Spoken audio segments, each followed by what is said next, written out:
recherche de la vérité, étude de la morale, amélioration matérielle et morale, perfectionnement social et intellectuel, tolérance mutuelle, respect des autres et de soi-même et liberté de conscience. Observons donc le spectacle du monde depuis que l'humanité est soumise au sophisme maçonnique de 1789 pour en comprendre le mensonge.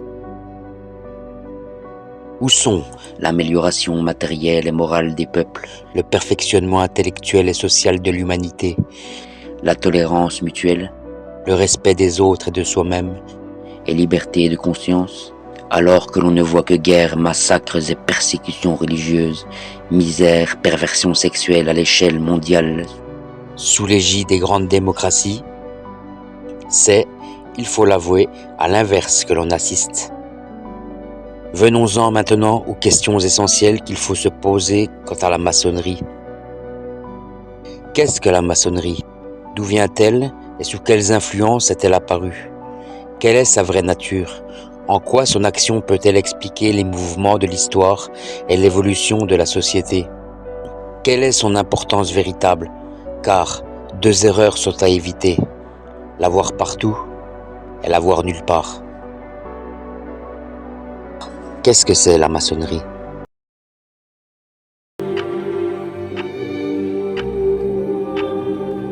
La bête de l'événement est là. Et elle arrive. Et c'est sur les ruines de la monarchie, en 1803, qu'allait naître un monstre.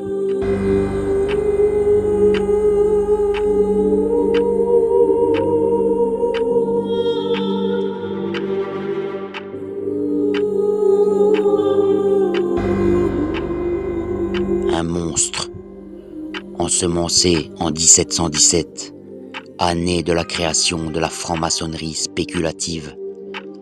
Un monstre que l'on appellera le plus grand détroussage de tous les temps. Libre par sa création, qui n'appartient qu'à des particuliers.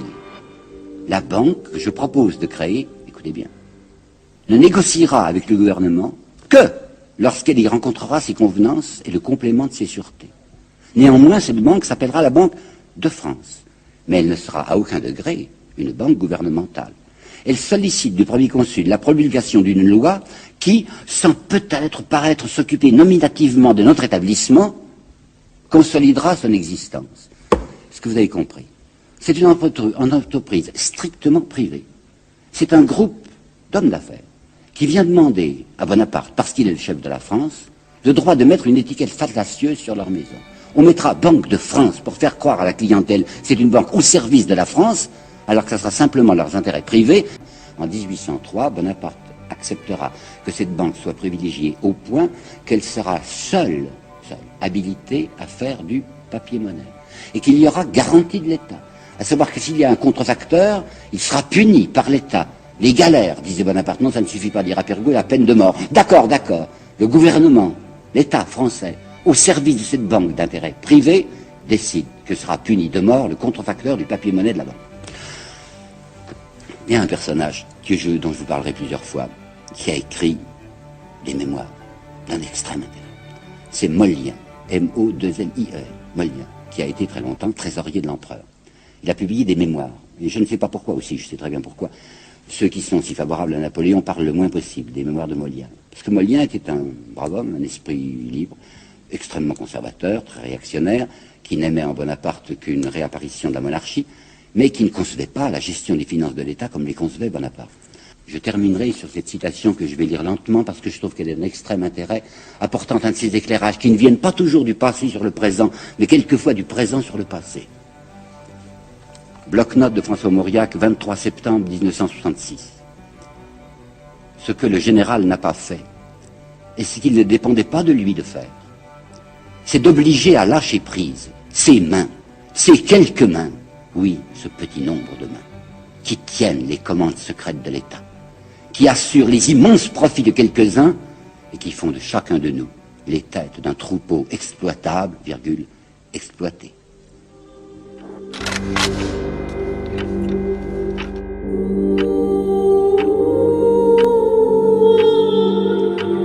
La guerre, c'est la paix. La liberté, c'est l'esclavage. L'ignorance, c'est la force.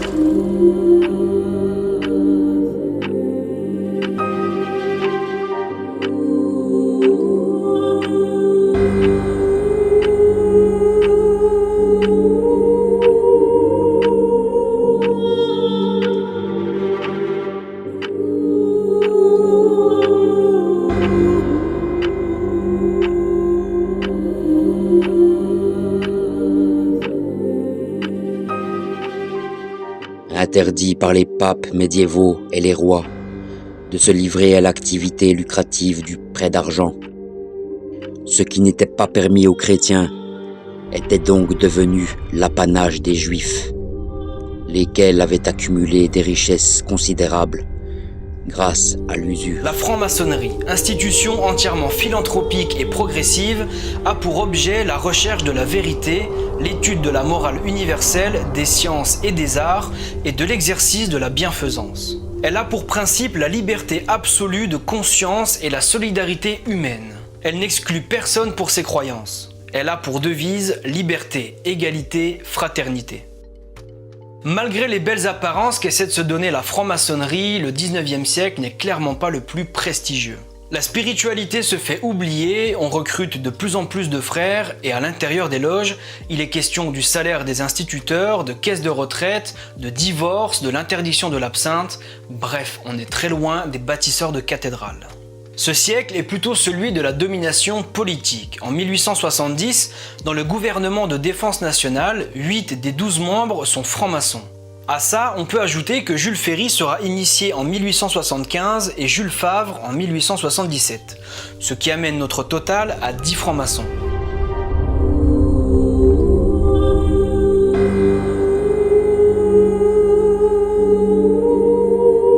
Notre génération doit savoir que